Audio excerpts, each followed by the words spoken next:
ये grand strategy का हिस्सा है। तो ग्रैंड स्ट्रेटजी मैं अभी यूट्यूब पे नहीं बोलूँगा, ये टॉप सीक्रेट है, बट खाली मैं इशारों में बात करूँगा। पाकिस्तान का की मृत्यु का काउंटडाउन शुरू हो गया है। कितने साल वेट करें? एक सेकेंड, मैं यही बोलूँगा, इंतज़ार कर लो बस और तमाशा देखो, तमाशा देखो। तुम सिनेमा हॉल के गेट के बाहर पहुँच चुके हो, अब जल्दी से एंट्री मिलेगी, सिनेमा पूरा देखोगे तो पाकिस्तान में क्या होने वाला है। नमस्कार, मैं अर्चना तिवारी आप सभी का स्वागत करती हूं दराज धर्म पर। आज जो हालत पाकिस्तान की है वो सच में देख के बड़ी दया आती है। सिन्हा सर, आपको आती है क्या पाकिस्तान की हालत को देख करके दया? एकदम नहीं। कठोर हो गए हैं। काहे गए कठोर? बड़ा हिंदुइज्म में कहा जाता है लॉ ऑफ कर्मा, जैसा करोगे वैसा भरोगे। जस करनी तस भोगन दाता, नरक जात फिर क्यों पछताता। तो जब तुमने बबूल का पेड़ रोपा तो फसल काटो। ना सर ने कहा कि जस करनी तस भरनी, तो उस तरीके से अगर देखा जाए तो पाकिस्तान के साथ बड़ा बुरा हो रहा है। बेचारा पाकिस्तान अभी भुखमरी के हालात में है। पाकिस्तान के पास खाने को अनाज नहीं है, गाड़ी चलाने को तेल नहीं है, यहाँ तक कि आप ये कहिए मोबाइल से बात करने के लिए मोबाइल के अंदर टावर का रिचार्ज करने के लिए पैसे नहीं हैं। इतनी बुरी हालात जो है वो पाकिस्तान में हो गई है। लेकिन पाकिस्तान के ऊपर टिप्पणी करने से पीछे पाकिस्तान के लोग ही पीछे नहीं हट रहे हैं। आप ये कहिए, पाकिस्तान के ही एक विदेश में बैठे प्रोफेसर हैं जो ये बात कह रहे हैं, कुछ खान करके उनका नाम है, कि जी पाकिस्तान की जो आज ये हालात है, इस हालात का फ़ायदा अगर भारत पाकिस्तान जैसा मुल्क होता, पाकिस्तान के अगर नक्शे कदम पे चलता हुआ मुल्क होता, तो अगर आज भारत पाकिस्तान के साथ जंग छेड़ दे, जो चाहे पाकिस्तान से वो ले सकता है, पीओके भी उससे ले सकता है। तो इन सारी तमाम बातों पे आज हम बात करने आए हैं एसपी सिन्हा सर के पास। और जैसे ही मैं सुबह उठी तो मैंने जैसे ही टीवी खोला तो मुझे एक ब्रेकिंग देखने को मिला और मैं बहुत आप ये कहिए अचंभा रह गई कि पाकिस्तान भारत के ऊपर न्यूक्लियर अटैक करने वाला है। फिर मैंने जाके ये गूगल किया कि भाई ऐसा कैसे हो सकता है कि पाकिस्तान की ऐसी हालात और वो भारत के ऊपर न्यूक्लियर अटैक करेगा। फिर मैंने जब गहराई में गई तब मैंने पढ़ा, तब जाना कि अच्छा, विदेश में बैठे एक आपके कहे पोम्पियो करके एक साहब है जिन्होंने ये बात कही थी कि पाकिस्तान एयर स्ट्राइक से बहुत गुस्सा हुआ था, सर्जिकल एयर स्ट्राइक से, तब जाके उसने बयान दिया था और हमें बीच बचाव करना था। यूएस के एक साहब थे, उन्होंने ये बात कहा था। और हमारे देश का आप ये हालात देखिए कि देश के एक मंत्री दिग्विजय सिंह ये कहते हैं कि ढकोसला किया गया है। भारतीय सेना की तरफ से, भारतीय सरकार की तरफ से कोई सर्जिकल स्ट्राइक नहीं हुई है। सर खैर तमाम बातें हैं बात करने के लिए। सर आज का मुद्दा कैसा लगा आपको बात करने के लिए, पहले मैं वो पूछना चाहूँ। नहीं, बहुत सही है, एकदम मुद्दा सटीक है। और पहले तो दिग्विजय सिंह पे मैं बात करूँगा कि दिग्विजय सिंह ये वही आदमी है जो पाकिस्तान के आईएसआई के चीफ को बुक रिलीज़ करने के लिए दिल्ली बुलाया था, और जिसमें वो हिंदू आतंकवाद की वो किताब है, वो 26/11 के लिए वो हिंदू आतंकवाद को जिम्मेदार ठहरा रहा था। ये वही है। ये ऐसे ऐसे लोग हिंदुस्तान के पॉलिटिक्स में रहते हैं, राजनीति करते हैं। एक्चुअली ये देश के खिलाफ ये देशद्रोह करते हैं। मेरी सोच बहुत साफ है। जब मणिशंकर अय्यर जाके पाकिस्तान में कहता है कि हमको मदद करो मोदी जी को हटाने के लिए, मतलब दुश्मन देश से दोस्ती आप कर रहे हो। अरे आपको यदि कंपटीशन करना है पॉलिटिकल क्षेत्र में तो परफॉर्म करो, आप मेरिट के बेस पे हराओ, आप मुद्दों पे बहस करो। आप दुश्मन देश के साथ जाके करते हो। आप 2008 में चीन के साथ एक एमओयू साइन कर लेते हो। एक पार्टी, पॉलिटिकल पार्टी दुश्मन देश के साथ एमओयू साइन करती है और उसका कंटेंट आज तक पब्लिक डोमेन में नहीं आया। क्या संधि क्या हुआ, उसके टर्म्स कंडीशंस क्या हैं, न सरकार को पता है, न किसी को पता है। सिर्फ चीन को पता है और नेहरू परिवार को पता है। अब जैसे एक पाकिस्तानी अखबार है द एक्सप्रेस ट्रिब्यून, उसके अंदर मोदी जी की बड़ी प्रशंसा होती है सर। मतलब ये समझिए कि पाकिस्तानी अखबार में मोदी जी की विदेश कूटनीतियों की प्रशंसा हो रही है। कहा यह जा रहा है कि मोदी जी की इतनी अच्छी विदेश कूटनीतियां हैं कि वो रशिया से तेल लेकर के दूसरे देशों में बेच रहे हैं और डॉलर कमा रहे हैं। यहाँ पाकिस्तान धरा का भुखमरी के हालात में जी रहा है। क्या कहिए? देखो, ऐसा है कि जब पाकिस्तान की सोच क्या रही है, काफिर को मार दो, कत्ल कर दो, गजवाए हिंद है, हिंदुस्तान का डर खौफ पैदा करके पाकिस्तान आर्मी की चीफ ऐश करते रहे हैं। जो general Bajwa as a lieutenant general ITR income tax return में उसकी कोई लायबिलिटी नहीं दिखाता है कि मेरा इनकम टैक्स बनता नहीं, उतना इनकम नहीं है। वो रिटायरमेंट के बाद $12 बिलियन लेके घर पे जाता है। जो जनरल मुशर्रफ जो था, जब आर्मी चीफ था, उसने पेंशन रिटायर्ड वेटरन्स के लिए सिविल बजट के हेड में डाल दिया था। अरे फौजी है तो डिफेंस बजट में जाएगा ना पेंशन, वो सिविल हेड में डाल दिया था। जो पाकिस्तान के बिजनेसमैन हैं कराची में, वो अपना एसेट्स बेच के उसको गोल्ड और डायमंड में कन्वर्ट कर रहे हैं। उनके हर एक के पास 3-3 पासपोर्ट है। जो ही भागने का मौका आया, चार्टर्ड प्लेन हायर करो, उसमें अपना सब माल डालो और गायब हो जाओ। 70% फैक्ट्री पाकिस्तान में क्लोज़ हो गए हैं।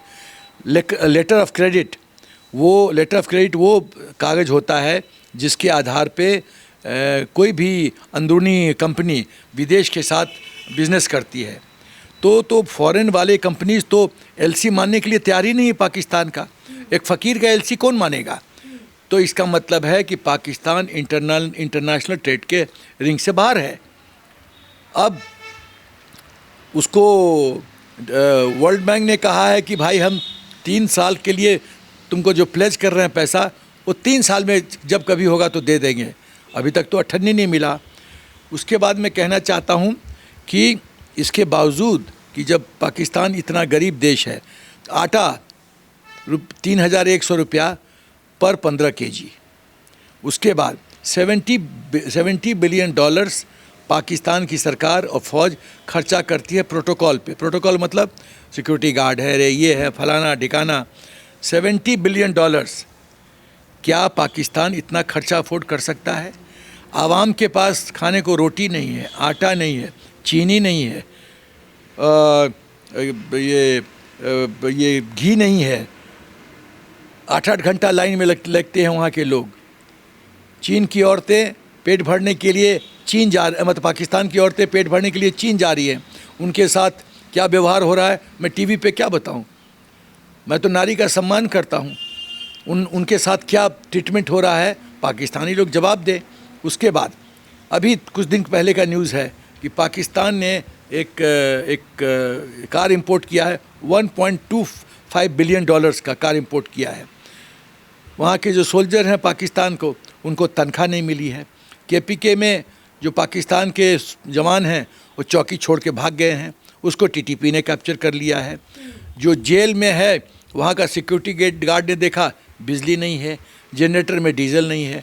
डीजल लेने के लिए बाहर गया, तब तक जेल के कैदियों ने दरवाज़ा तोड़ा और भाग गए। तो उसके बाद जो पाकिस्तान का जो फाइटर जेट है J-17 जो डुप्लीकेट चाइनीज़ माल है, 40% ग्राउंडेड है। 4 नेवी के फ्रिगेट्स जो है वो डॉक्ड हैं क्योंकि उसमें तेल नहीं है। आर्मी के पास पैसा नहीं है, तोप नहीं है, फाइटर जेट्स ग्राउंडेड हैं। सर इतनी बुरी हालात है, आपने इतने सारे, अभी आपके पास और पॉइंट होंगे मालूम है मुझे, लेकिन समय कम है सर, इसलिए मैं आपको बीच में टोक दी, उसके लिए मैं सॉरी कह रही हूँ पहले से ही। अब इतनी बुरी हालात है तो भारत का अगला कदम क्या होना चाहिए सर आपके हिसाब से? जैसे गिलगिट बाल्टिस्तान में आपके लोग ये कह रहे हैं कि जी अब जंग छेड़ देनी चाहिए। अब हम लोग बिल्कुल त्राहिमाम हो चुके हैं पाकिस्तानी आर्मी की हरकतों से।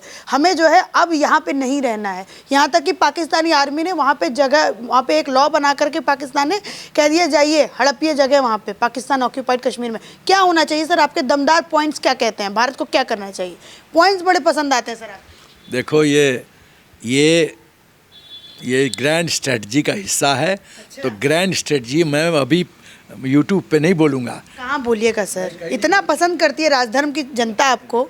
ये टॉप सीक्रेट है, बट खाली मैं इशारों में बात करूँगा। पाकिस्तान की मृत्यु का काउंटडाउन शुरू हो गया है। पाकिस्तान के 4 टुकड़े होंगे। अच्छा। और पाकिस्तान के 4 टुकड़े होंगे और पाकिस्तान के अंदर गृह युद्ध होगा। गृह युद्ध का 2 स्वरूप हो सकता है, खून के साथ, बिना खून के साथ। दोनों संभावना है, खून भी बह सकता है और खून नहीं भी बह सकता है। तो उसमें पाकिस्तान की क्या हालत होगी वो सोच लो। पूरी तरह से पाकिस्तान में गृह युद्ध सोच लो। फिर गृह युद्ध होता तो क्या होगा? उसके बाद पाकिस्तान आर्मी क्या करेगी? अपने लोगों पे गोली चलाएगी क्या? वो मुझे देखना है। तो इस समय हिंदुस्तान की क्या ग्रैंड स्ट्रेटजी होनी चाहिए मुझे पता है बाय एंड लार्ज, लेकिन मैं मुंह नहीं खोलूँगा। ये सब गोपनीय बातें होती हैं। सरकार सही दिशा में है और देशवासियों हम पर विश्वास करो, ये बहुत सक्षम सरकार है। मोदी जी बहुत दिव्य दृष्टि रखते हैं। जस्ट मैं यही बोलूँगा, कितने साल वेट करें सर? एक सेकेंड, मैं यही बोलूँगा, इंतज़ार कर लो बस और तमाशा देखो, तमाशा देखो। तुम सिनेमा हॉल के गेट के बाहर पहुँच चुके हो, अब जल्दी से एंट्री मिलेगी, सिनेमा पूरा देखोगे तो पाकिस्तान में क्या होने वाला है। तो 24 में ये मुद्दा रहने वाला है क्या सर? एकदम रहेगा, एकदम रहेगा, एकदम रहेगा। आप पूरी ये रिस्पॉन्सिबिलिटी के साथ कह रहे हैं कि 24 में पीओ के मुद्दा बनने जा रहा है? पीओ का मुद्दा अभी भी है, पीओ के तो अभी भी मुद्दा है। मुद्दा तो है, राजनाथ सिंह जी बोलते हैं कि अब हमें उनको उसको चाहिए। अरे एक चीज बाबू, अरे सुनो अर्चना, यदि तुम्हारे पिताजी ने एक ज़मीन हमको मॉर्टगेज कर दिया है, रजिस्ट्रेशन हो गया, मॉर्टगेज हो गया, तो प्रॉपर्टी किसका है? मेरा है कि तुम्हारा है? तुम्हारे पिताजी ने हमको बेच दिया।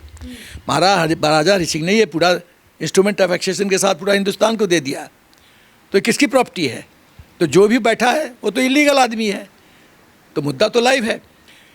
पहले ये सॉफ्ट स्टेट था, कमज़ोर सरकार थी, तो दादागिरी चलता था पाकिस्तान का। 26/11 के बाद कुछ नहीं, दाऊद ने बॉम्बे में इतना ब्लास्ट किया, कुछ नहीं, चुपचाप सहते रहो। उसके ऊपर उल्टे मणिशंकर अय्यर को भेज दो पाकिस्तान कि मोदी को हटाओ। तो जब इस तरह की सरकार रहेगी तो पाकिस्तान तो मनमानी करेगा। अब वो सरकार नहीं है, अब तो सर्जिकल स्ट्राइक होता है, बालाकोट टेरर स्ट्राइक होता है। तो अब तो फ़र्क तो है, अब तो सठम साठ्यम समाज चरे, जो जैसी भाषा समझता है उसी भाषा में जवाब देते हैं मोदी जी। फारसी समझोगे तो फारसी में जवाब देंगे, अरबी समझोगे तो अरबी में जवाब देंगे। लेकिन जो कुछ जनता है ना सर, जो राज धर्म की पब्लिक है, वो आजकल एक सवाल कमेंट सेक्शन में पूछने लगी है, कहने लगी है कि मोदी जी मुसलमानों पे बड़ी रियायत बरत रहे हैं। कहते हैं कि मुसलमान को के साथ हमारे जो कार्यकर्ता हैं वो ढंग से पेश आएँ और अच्छे से बातचीत करें, वो वोट दे ना दे हमें उसकी फ़िक्र नहीं है। और उसके बाद आज मैंने एक ट्विटर पे फ़ोटो भी देखे जिसमें स्मृति ईरानी जी भी थी, नरेंद्र मोदी जी भी थे, और उनके हाथ में एक भगवा कलर का चादर था जो कि आपके अजमेर शरीफ में चढ़ने वाला था। उस चादर पे भी बड़ा बवाल उठ रहा है सर। कमेंट में तो लोग ये कह रहे हैं चादर और फादर से दूर रहना चाहिए इस समय। तुम मुझे कॉर्नर कर रही हो क्या? नहीं सर, कॉर्नर नहीं, मैं सवाल आपने जैसे कहा उस पर मैं सवाल पूछ। देखो ऐसा है, मोदी जी की सोच है, यदि ये 5 उंगलियां हैं, यदि 5 उंगलियां जुड़ जाएं तो मुट्ठी सशक्त होगा कि नहीं होगा? हाँ। तो 5 उंगलियां में सब हैं, इस हिंदुस्तान के सब जो लोग हैं वो 5 मुट्ठी में उंगलियों में शामिल हैं। यदि 3 मुट्ठी जुड़ा, एक ऐसे रहा, तो जो पंच देना चाहते हो वो पंच नहीं दे सकते। तो इसीलिए मोदी जी कहते हैं सबका साथ सबका विकास। लेकिन समस्या कहाँ है? समस्या है कि जब पाकिस्तान के इशारे पे कुछ लोग यहाँ राजद्रोह करते हैं, समस्या वहाँ है। जब समस्या है कि लाल चौक में जब आप तिरंगा नहीं फहराने देते हैं तो समस्या वहाँ है। अब यहाँ के मुसलमान भाई देखें कि पाकिस्तान की क्या हालत है। जो पाकिस्तान जिंदाबाद जिंदाबाद करते हैं वो देखो वहाँ की क्या हालत है, और तुम्हारी यहाँ क्या हालत है देखो। कोरोना में तुम्हारे घर खाना पहुँचाया गया और वहाँ पे गोली चल रही है। आर्मी ने क्या किया है कि जितना आटा था अपने गोडाउन्स में भर लिया है। इसके कई माने हैं। पहला कि पहले अपने जवानों का पेट भरो, दूसरा कि आर्मी अब वो आटा बेच के धंधा पैसे कमाएगी, तीसरा कि हो सकता है कि सिविलियन दुखी होके अब ये गोडाउन पे अटैक कर दें, तब देखना है पाकिस्तान की आर्मी गोली चलाती है क्या। तो सवाल है कि जिस देश में आटा नहीं मिल रहा है, चीनी नहीं मिल रहा है, खाने को नहीं मिल रहा है, 1-1 किलो बोरी के लिए कितना सोशल मीडिया में वीडियो चल रहा है, नाली में फेंक दे रहे हैं सर, एक दूसरे को नाली में फेंक रहे हैं। एक दुकानदार के पास गया, बोला आटा दो, आटा दिया, बोला पैसा, बोला कहेगा पैसा, गोली मार दिया उसको, मर गया हो। ऐसे देश में जाना चाहते हो, ऐसे देश का जिंदाबाद करते हो तो जाओ ना भाई, तुम्हें रोक कौन रहा है? जाओ, वही भुखमरी का सामना करो। तुम यहाँ ऐश कर रहे हो और पाकिस्तान के इशारे पे फिर आतंकवाद के हिस्सा बनते हो। तो जो बंदे ट्वीट कर रहे हैं, आप तुमसे एक सवाल पूछ रहे हो, वो सही सवाल है कि इन द सेंस जब राष्ट्रभक्ति नहीं है तो फिर यहाँ क्यों हो भाई मेरे? जाओ पाकिस्तान में फिर इंडियन आर्मी का सामना करो बैटलफील्ड में। सर वापिस से हम लोग गिलगिट बाल्टिस्तान पे आ जाते हैं। मैं जब खबर पढ़ रही थी तो गिलगिट बाल्टिस्तान का ये भी खबर आ रहा था कि पाकिस्तान का एक चरित्र रहा है कि वो कर्ज लेता है और वो कर्ज में लेते लेते लेते लेते और उसको कर्ज की ही आदत पड़ चुकी है। और चाइना का भी एक चरित्र रहा है कि गरीब देशों को अपने कर्ज के चुंगल में फंसाओ और फिर उनसे वही करवाओ जो चाइना चाहता है। तो पाकिस्तान भी धीरे धीरे उस चुंगल में फंस रहा है और कहीं ना कहीं एक रणनीति बन रही है कि पाकिस्तान ऑक्यूपाइड कश्मीर का कुछ जो हिस्सा है वो चाइना को देने की बात हो रही है। सर अगर चाइना के हाथ में चला गया तो क्या भारत चाइना से भी लड़ने जाएगा फिर पीओके पे? एकदम लड़ेगा, एकदम। यहाँ के जो राजनेता कहेंगे यहाँ पे गलवान घाटी में तो लड़ नहीं पाते, वहाँ पे तो हमारे जवानों को शहीद करवा देते हैं, फिर अब पीओके में कैसे लड़ेगा? दो देशों से जंग। अरे अपने पॉलिटिकल मास्टर से पूछो ना, जो बोलता है कि चाइना बॉर्डर पे लद्दाख में किसानों को लेबर को भेज दो, वो चीन को परास्त कर देंगे, वो सोल्यूशन कर लेना। फिर सवाल ये है कि जो हमारा है वो हमारा है। गैर कानूनी तरीके से जो चीन ने लिया या पाकिस्तान ने लिया, वो मौजूदा सरकार के रडार पे है, ये हमारा है। और समय थोड़ा लग रहा है, लेकिन जो हमारा है वो ले लेना चाहिए और लेगी सरकार, मेरा विश्वास है। थोड़ा समय लगेगा। देखो, आप जब घर में भी खाना खाते हो, खिचड़ी गरम खाना, तो जीभ जल जाता है। खिचड़ी को ठंडा करने में जो आनंद है उसके लिए इंतज़ार करो। खिचड़ी को थोड़ा ठंडा होने दो, खाएंगे हम लोग ज़रूर। सशक्त हैं, कर लेंगे। और चीन की हालत, चीन का वो जो 2 साल के लिए नौकरी कर आता है सेना में, वो हमसे लड़ेगा। 62 वॉर के बाद कोई जंग जीता है चीन? कोई नहीं जीता। पर आज तो उसको भी चाहे कहीं हम ऐसे छोटे देश ने उसको हरा दिया। तो चीन लड़ नहीं सकता, नॉन प्रोफेशनल आर्मी है। पाकिस्तान नॉन प्रोफेशनल आर्मी, नहीं लड़ सकता। ये लोग हमारे सामने कहाँ ठहरेंगे? और इसीलिए इन दोनों की नींद हराम है। सर अगर मान लीजिए अगर ऐसा है कि जंग अगर मान लीजिए हो जाता है, अगर मान लीजिए पाकिस्तान ऑक्यूपाइड कश्मीर के लिए भारत अगर अगुवाई करता है, तो क्या कुछ स्थिति जो है वो बन सकती है? अगर मैं आपसे पूछूं देखो, जब भी कोई ऑपरेशनल प्लानिंग होता है तो आर्मी में उसको बोलते हैं कंटिजेंसी प्लान। ऑप्शन ए क्या क्या हो सकता है, हम कैसे उसको काउंटर कर सकते हैं, कैसे जीत सकते हैं। ऑप्शन बी, ऑप्शन सी, कई ऑप्शन डिस्कस होते हैं। तो ये विश्वास करो कि हमारी सेना सब ऑप्शंस का तैयारी करके बैठी हुई है। किस कंटिजेंसी में हमको क्या करना है, सेना को पता है। तो वो किसी से हमको सीखने की जरूरत नहीं है। 62 वॉर में भी ये इंडियन आर्मी की डिफीट नहीं थी, ये डिफीट थी नेहरू की। अब हिंदी चीनी भाई कर रहे थे, बकवास कर रहे थे, तो उसका नतीजा पंचशील हुआ। तो फिर 62 को क्यों, उसका जवाब नेहरू परिवार को देना होगा। तो सवाल ये है कि सब कुछ प्लानिंग इन प्लेस है, हो रखा है। वक्त आएगा किस option B, option C, D को किसको एक्टिवेट करना है, वो सरकार जानती है और सेना जानती है। हम तैयार हैं। आप पूरी तरीके से, मतलब भारतीय सेना जो है पूरी तरीके से तैयार है। 100%, 99.99%। मैं तो और आगे बढ़ के बोलूँगा 200%। 200% हम लोग तैयार हैं, चिंता मत करो। हम जानते हैं, हाथ में मोड़ के ले लेंगे। सरकार हरी झंडी दिखाई, अल्फिनी तो ख़त्म कर देंगे खेल। अच्छा सर, हर किसी वाक्य का, हर किसी सेंटेंस का अगर कोई एक व्यक्ति बोलता है उसका मतलब होता है। अजीत डोभाल जी ने एनएसए की तरफ से भी एक ट्वीट आया था, कहा यह गया था कि जैसे ही अगर हमें भारतीय सरकार मौका देती है, हमारी सेना पूरी तरीके से तैयार है। इसका भी अपने आप में एक मायना है। डोभाल साहब कह रहे हैं, वही मैं कह रहा हूँ। एग्जैक्टली वही। मुझे तो नहीं पता था कि उन्होंने ये वक्तव्य दिया है, बट तुमने जब ये कहा तो मैंने भी तो यही कहा। अभी 30 सेकंड्स पहले मैंने भी यही बात की। देखो, भारत देश बहुत लकी है कि इसको ऐसी सेना मिली है, लीस्ट डिमांड और 100% आउटपुट। ये विश्व के किसी देश में ऐसा नहीं है। हमारी डिमांड एकदम नहीं है। हम लोग भूजा खा के हमारे जवान लड़ने की क्षमता रखते हैं। हम देशों का नाम मैं नहीं लेना चाहता। हमको चिल्ड बियर नहीं चाहिए, हमको बटर चिकन नहीं चाहिए डिनर पे। भूजा खा के हम लड़ लेंगे, सत्तू खा के लड़ लेंगे, रोटी सब्जी खा के लड़ने की क्षमता रखते हैं। तो हम कोई प्रॉब्लम नहीं है। हम और इक्विपमेंट प्रोफाइल में कमी थी, उसका मोदी जी भरपूरन कर रहे हैं। अभी रफ़ाल आ गया, अभी देखो किस तरह से मिसाइल सिस्टम डेवलप हो रहा है। अग्नि 5 रीटेस्ट हुआ है, उसका क्या रेंज है पता है। ICBM intercontinental ballistic missile category में आती है। इसमें सर आप मुझे भी इंटरेस्ट है कि भारत के पास ऐसे कौन कौन से मतलब आप कहें कि आधुनिक विमान हैं या फिर आधुनिक ऐसे मतलब इक्विपमेंट हैं जिनका मतलब अगर मान लीजिए ऐसा कोई जंग भी होता है तो फिर बहुत ज़्यादा उनका फ़ायदा जो है वो उठाया जा सकता है। कौन कौन से? इंडिया का मिसाइल सिस्टम करीब 18-19 मिसाइल में से 13-14 मिसाइल DRDO ने डेवलप किया इंडिजिनसली हिंदुस्तान के अंदर। प्रमुख में अग्नि सीरीज, अग्नि 1, 2, 3, 4, 5। उसका 5 का तो रेंज ICBM है, इंटरकॉन्टिनेंटल बैलिस्टिक मिसाइल। पूरा उसका मतलब है पूरा north of intercontinental ballistic missile, मतलब एक कॉन्टिनेंट से दूसरे कॉन्टिनेंट तक जो मिसाइल जा सकता है उसका रेंज इतना है, उसको ICBM बोलते हैं। भारत से अगर मिसाइल गया, क्योंकि मुझे भी जब ये बात मेरी जनता को भी नहीं आएगी समझ, तो उनको समझाना बड़ा ज़रूरी है सर।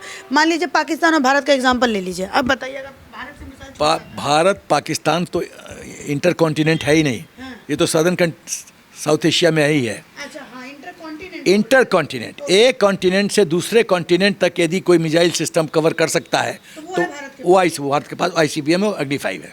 पाकिस्तान के पास है ऐसी कोई मिसाइल? अरे उसका तो फुलझड़ी सब है, उससे क्या है, बकवास। फुलझड़ी, दिवाली का फुलझड़ी। फुलझड़ी कह रहे हैं सर, वो कहते हैं, आप कह रहे हैं अभी कितना डॉलर खर्च करते हैं वो अपने डिफेंस पे। अरे वो पाकिस्तान जनरलों के पॉकेट में जाता है, पाकिस्तान के जनरलों के पॉकेट में जाता है। वो अपना लड़ने की क्षमता नहीं है। अब तुमको कुछ फैक्ट्स फिगर्स देते हैं। मतलब उनके पास फुलझड़ी, अपने पास इंटर ब्रह्मास्त्र, ब्रह्मोस है, अपने पास एक से एक फन्ने खा मिसाइल सिस्टम है, उनके पास फुलझड़ी। छोटा सा एग्जांपल देता हूँ उसकी प्रायोरिटी। 1947 में पाकिस्तान का पॉपुलेशन था 3.30 करोड़ और मदरसा था 189। 2022 में पॉपुलेशन पाकिस्तान का है 22 करोड़ और मदरसा है 30,000। यदि जो रेशियो था 1947 में, उस रेशियो के अनुसार बनना चाहिए था 1200 मदरसा पाकिस्तान में, और बना कितना? 30,000। कितना परसेंट हाइक किया? 16,000 टाइम्स मदरसा बढ़ा है। और मदरसा में क्या पढ़ाया जाता है? बार आप अपने वीडियो में बोलते हैं। हाँ, तो फिर कैसे विकास होगा पाकिस्तान का? एक और फिगर दे रहा हूँ, 22 करोड़ में से 2.5 करोड़ बच्चे एजुकेशन सिस्टम से बाहर हैं। 22 करोड़ में से 2.5 करोड़ बच्चे। एक तो बच्चों की पॉपुलेशन होगी करीब 22 करोड़ में, सब तो बच्चे नहीं हैं। तो मान लो 1/4 भी हो तो 6 चौका 24, मान लो 5 करोड़ बच्चे हैं, मान लो, तो उसमें से 2.5 करोड़ बच्चे एजुकेशन सिस्टम से बाहर हैं। 50%। इसका मतलब है वो 50% मदरसा में भी नहीं जा रहे हैं, वो ऐसे के कैंप में जा रहे हैं। तो कौन विकास करेगा? ये क्या डॉक्टर बनेंगे? ये क्या DRDO के हमारे साइंटिस्ट की तरह बनेंगे? इंजीनियर बनेंगे? ये इकोनॉमिक विज़ार्ड बनेंगे? ये हमारे जैसे हिंदुस्तान के सब अमेरिका में CEO हैं हिंदुस्तानी, वो बनेंगे? नहीं, ये बनेंगे जिहादी। फिर वो हिलरी क्लिंटन वाली बात, जब पिछवाड़े में सांप काटते हो तो कोई ज़रूरी नहीं कि पड़ोसी काटेगा, तुमको भी काट सकता है, वही काट रहा है। मतलब ये खुद का ही बोया हुआ है, जो आपने शुरुआत में ही बोला इंटरव्यू के, जो बोओगे वो पाओगे। लॉ ऑफ कर्मा का इससे बेहतर एग्जाम्पल विश्व में नहीं मिल सकता है। पाकिस्तान उदाहरण है, जैसा करोगे वैसा भरोगे, जस करनी तस भोगन दाता, नरक जात फिर क्यों पछताता। तो नरक तो जा रहा है। अच्छा सर, फिर उसके बाद उनका क्या करिएगा? मान लीजिए PO के वो कर लिया, फिर उसके बाद जैसे उसमें भी बहुत सारे मुस्लिम्स होंगे जो वहाँ पे रह रहे होंगे, फिर वो रिफ्यूजी बन के भारत में आएंगे, फिर उसका क्या है? बहुत तरीका है PO का स्टेटस, सब कुछ। ये सब मेरे कमेंट्स में पूछते हैं सर मुझसे, और मुझे बड़ी उत्सुकता होती है कि मैं सारे सवाल पूछ लूँ। अब अगर मान लीजिए वो छूट करके आते हैं और रिफ्यूजी अपने पास ही इतनी जनसंख्या है, कैसे संभालेंगे हम लोग इतने सारे लोगों को? अरे बहुत तरीका है, बहुत ऑप्शंस है, सब कुछ मैं टीवी पे नहीं बोल सकता। ये राष्ट्र के सुरक्षा से जुड़ा हुआ चीज़ है। मैं फौजी हूँ, मैं उतना ही लक्ष्मण रेखा के उतने पास तक जाऊँगा, क्रॉस नहीं करूँगा। मेरी 38 साल सेना में, 6 साल सैनिक स्कूल, 3 साल एनडीए, 1 साल इंडियन मिलिट्री अकेडमी, 6 3 9 1 10 साल, 38 साल सेना में, 48 साल की मेरी फौजी ट्रेनिंग है। मेरे खून का काटोगे तो ओलिव ग्रीन निकलेगा। मैं लक्ष्मण रेखा नहीं क्रॉस कर सकता, मैं भारत माँ के खिलाफ नहीं जा सकता, सपनों में भी नहीं। मैं इशारों में बात करूंगा, बट जानते हुए कि क्या क्या पॉसिबिलिटी है, मुझे माफ़ करो, मैं नहीं बोलूँगा, क्योंकि वो राष्ट्र हित से जुड़ा है। राष्ट्र सुरक्षा सर्वोपरि, मेरा सर्वप्रथम धर्म है भारत माँ की सुरक्षा। उसके खिलाफ मैं सोच भी नहीं सकता हूँ, बोलूँगा भी नहीं, तुम कितना भी दबाव डाल दो। मैं आपको सर कहाँ कह रही हूँ, फिर आप ये कट करके लोग वायरल करेंगे। मैं आपको कहाँ कह रही हूँ सर कि आप मुझे घुमा दिए, मतलब मैं क्वेश्चन आपसे कुछ और पूछ रही हूँ, आप मुझे ये बोल रहे हैं कि मैं आपको उकसा रही हूँ, आप भारत माँ के खिलाफ बोल रहे हैं। उकसा नहीं रही है, तुम हमसे पूछ रही हो, ऑप्शन बताइए। तुम पॉपुलर हो तो लोग तुमसे पूछते हैं कि जन साहब से ये क्यों नहीं पूछा, लेकिन उनको समझाओ। क्या समझाओ सर, आप ही समझा दीजिए। बच्चे सुन लो बेटा, तुम लोग जो हो मेरी बात समझो। मैं बाध्य हूँ, मैं लक्ष्मण रेखा नहीं क्रॉस सकता राष्ट्रीय सुरक्षा के परिप्रेक्ष्य में। मैं सब कुछ कार्ड्स नहीं दिखा सकता।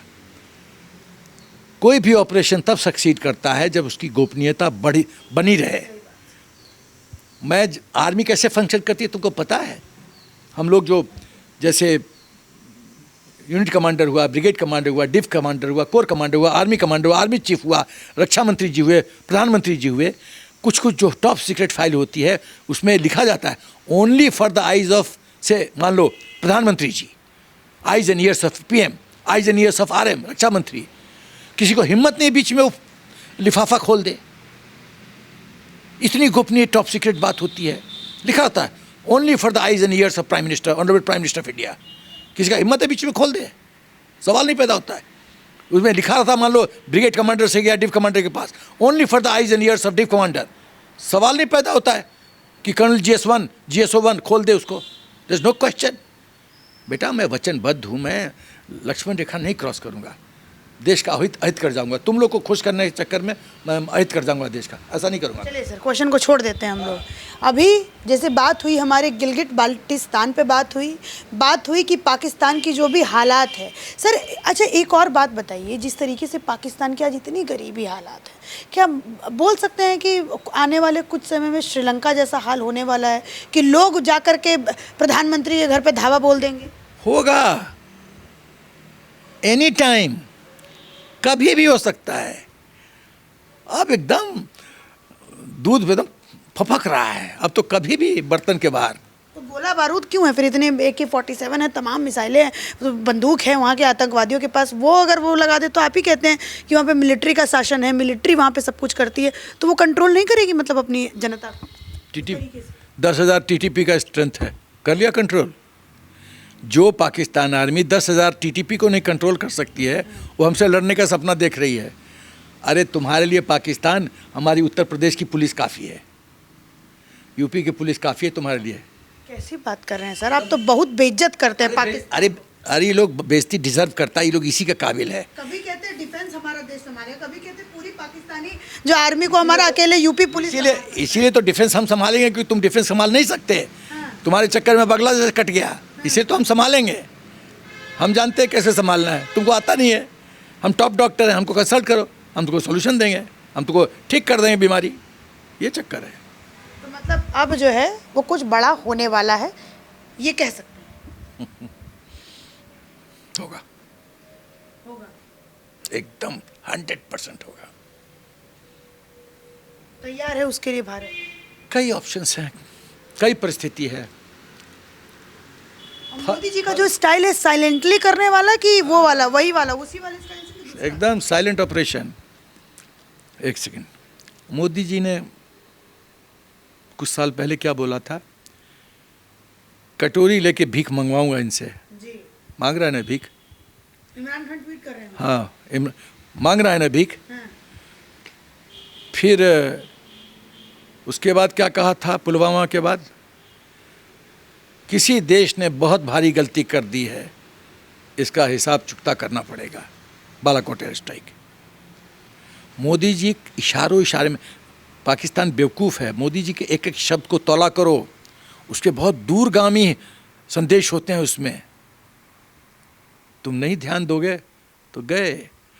और मोदी जी बिलीव करते हैं, एक था चाइनीज़ फिलोसोफर या वॉर स्ट्रेटजिस्ट सुन त्जू ने क्या कहा? सुन त्जू ने कहा the art of warfare lies in defeating enemy without fighting with the sword. दुश्मन को हराने का बेस्ट तरीका ये है बिना तलवार के उसको परास्त कर दो।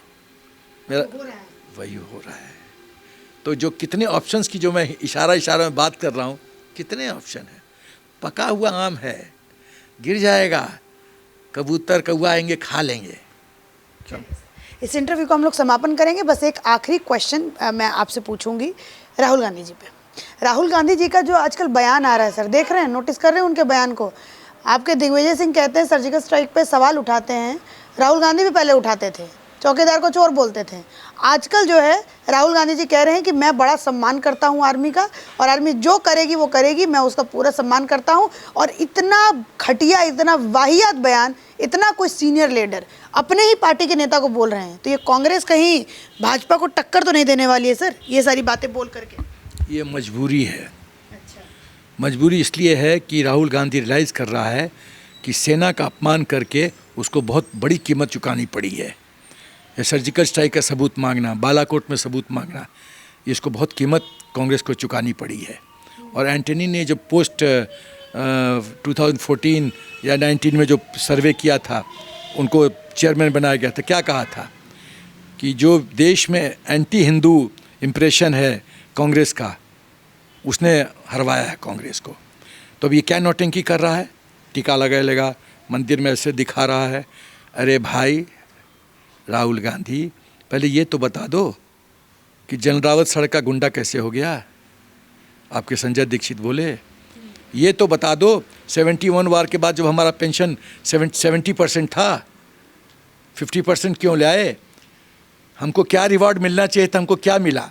हमने तुम्हें विजय दिलवाया, खून बहाया, कितने लोगों ने बलिदान किया, पेंशन 20% नीचे।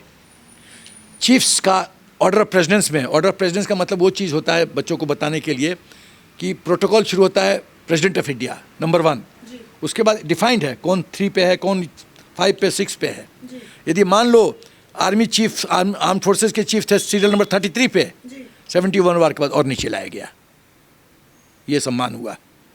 कर्नल पठानिया मिशेल सेक्टर में पाकिस्तान के पर गोली चलाने के लिए, उधर से गोली आई तो गोली का जवाब गोली से दिया, उसको एंटनी ने जेल में भेज दिया। यह है भारत का सम्मान। जब अपने eastern army commander western army commander जो थे, वो ऑपरेशनल डीजीएमओ थे, ब्रीफ कर रहे थे, तो इंदिरा गांधी गप कर रही थी। सैम मानेकशॉ चीफ थे, वो उठ के चल दिए, तो सैम मानेकशॉ पीछे पीछे भागे। वो जानते थे कि तो बहुत ही टफ आर्मी कमांडर है। बोला ये क्या कर रहे हो? तो उन्होंने कहा if Indira has no time for me, I have no time for Indira. मैं इतना सेंसिटिव ब्रीफिंग कर रहा हूँ 71 वॉर का प्रिपरेशन का, और वो गप मार रही हैं। लापरवाही। आप मेरी सुनना नहीं चाहते मैं क्या बोल रहा हूँ? Director general military operation. तो सामने कहा cool down, cool down, cool down. बोला नथिंग डूइंग, तुम ब्रीफ करो। अब आर्मी में एक चीज़ है, army commander is army commander, वो छोटी हस्ती नहीं होती है, पूरे एक आर्मी का बॉस, वेस्टर्न आर्मी का बॉस। बोल दिया मैं नहीं ब्रीफ करूंगा, यू ब्रीफर। और तभी बोलते आर्मी का सम्मान करते हैं। जब 93,000 प्रिजनर्स लौटा दिया तो 27 जो हमारे एयरफोर्स के ऑफिसर पाकिस्तान में जेल हैं, उसको क्यों नहीं लिया वापस? कहाँ गया आर्मी का सम्मान? खाली नौटंकी करने, ये नौटंकी करने से वोट नहीं मिलने वाला है, नहीं मिलेगा। काम करके दिखाओ, देश को लूटना बंद करो। अभी डेलारू कंपनी क्या है? धिक्कार है। तुम्हारा चिदम्बरम देश के साथ देशद्रोह किया है। अरे इन लोग का तो समरी ट्रायल होना चाहिए, ये लोग का समरी ट्रायल होना चाहिए राजद्रोह पर। इतने सबूत हैं इनका। और ये जो नोटबंदी नहीं होती, आज जो पाकिस्तान की फकीर वाली हालत है ना, उसका सबसे बड़ा प्रमुख कारण है नोटबंदी। नोटबंदी से आज ये हालत ये हुआ। यस यस, नोटबंदी सबसे बड़ा कारण है पाकिस्तान की आर्थिक व्यवस्था को ध्वस्त करने के। कैसे सर, थोड़ा सा समझाइए। दो फैक्ट्री था जहाँ पे फेक नोट्स बनते थे। डेलारू से सेम पेपर आता था जो हिंदुस्तान को आता था, बस डेलारू प्रिंट करती थी, डुप्लीकेट आईएसआई को दिया, आईएसआई मार्केट में सर्कुलेट कर दी। पैरेलल नोटबंदी के बाद जितना सरकार के पास डिटेल्स था उसमें पूरा का पूरा पैसा आ गया, और जबकि उसके बावजूद कुछ पॉलिटिकल पार्टीज़ के लोगों ने गंगा में फेंक दिया पैसा, किसी ने जला दिया। वो पैसा कहाँ से आया, कहाँ से आया? पाकिस्तान की आर्थिक व्यवस्था FICN पे आधारित थी, फेक इंडियन करेंसी नोट पे। और जब नेपाल की सरकार ने हिंदुस्तान सरकार को, मोदी सरकार को कहा कि हमारे पास इतना इंडियन नोट्स हैं, तो मोदी सरकार ने कहा हमको सोर्स बताइए कि नहीं हमारे नेपाली लोग हैं, रहते हैं ना हिंदुस्तान में, वही पैसा लेके आए हैं। बोला इतना पैसा नेपाली नहीं लाता है, हमको भी पता है, आप सोर्स बताइए कहाँ से पैसा है। ये सब पाकिस्तानी फंडेड मनी था। वहाँ के जो गैम्बलिंग डेंस होता है उसमें सब फेक करेंसी कर चलता है। मोदी जी ने एक कदम, क्यों राहुल गांधी इतना पॉकेट फाड़ फाड़ के नोटबंदी पे चिल्ला रहा था, सब खत्म कर दिया मोदी जी ने, एक घूसे में खत्म। पाकिस्तान के पेट पे लात, कांग्रेस के पेट पे लात, इसीलिए तो बौखलाहट थी। ये लोग तो राष्ट्रों किया है। बताए डेलारू के क्यों दिया ऑर्डर, बताए, और क्यों प्रणब मुखर्जी ने, क्या बताऊं मैं, पॉलिटिकल सीक्रेट नहीं बोल सकता। बंधे हुए हैं सर आप, वरना अगर बंधे नहीं होते तो सारी पोल खोल दिए होते आप कांग्रेस के। प्रणब दादा ने क्या बोला, किसको क्या बोला, हैट्स ऑफ टू प्रणब दादा, प्रणाम करता हूं। क्या बोला, किसको क्या बोला, हमको पता है। ये लोग राष्ट्रों करता है, एकदम लूटता है देश को, लूटा। हजार एग्जाम्पल है यार, कुछ नहीं होता है। चिदम्बरम ऐसे से लोग, और चिदम्बरम खुद तो नहीं किया होगा, किसके इशारे पे किया, तुमको भी पता, हमको भी पता है। Too much. सर ने आज हमारे साथ बहुत खुल करके बातें कही हैं, और आप ये समझिए कि इन्होंने ये भी बताया कि डीमोनेटाइजेशन का क्या फ़ायदा आज जो है हम वो देखने को मिल रहे हैं। बहरहाल ये आपकी सोच के ऊपर है, आपके एनालिसिस के ऊपर है कि आप इसको किस तरीके से देखते हैं और क्या इसमें एनालिसिस करते हैं। लेकिन जितने भी दर्शक ये वीडियो देख रहे हैं, मैं उन सभी से ये अनुरोध करूंगी और प्रयास करूंगी कि देश में अगर कुछ भी होता है, आप उसके पीछे का कारण और उसके पीछे का उद्देश्य ज़रूर पढ़ें। ज़रूरी नहीं है कि आप भाजपा का पक्ष पकड़ के पढ़ें या फिर कांग्रेस का पक्ष पकड़ के पढ़ें। आप एक न्यूट्रल हो करके और उस गहराई तक जाइए और समझिए किसी भी किस्से को कि वो आखिर किया क्यों गया है। यही अपने आप में एक बहुत बड़ा, जिसे आप कहिए विज्ञान कह लीजिए या फिर आप इसे बहुत बड़ा पढ़ाई भी आप इसको कह सकते हैं। और इसी के साथ धन्यवाद सर, मुझे बहुत अच्छा लगा आपसे बात करके सर, आज मुझे बहुत, सच में बहुत अच्छा लगा। Thank you so much.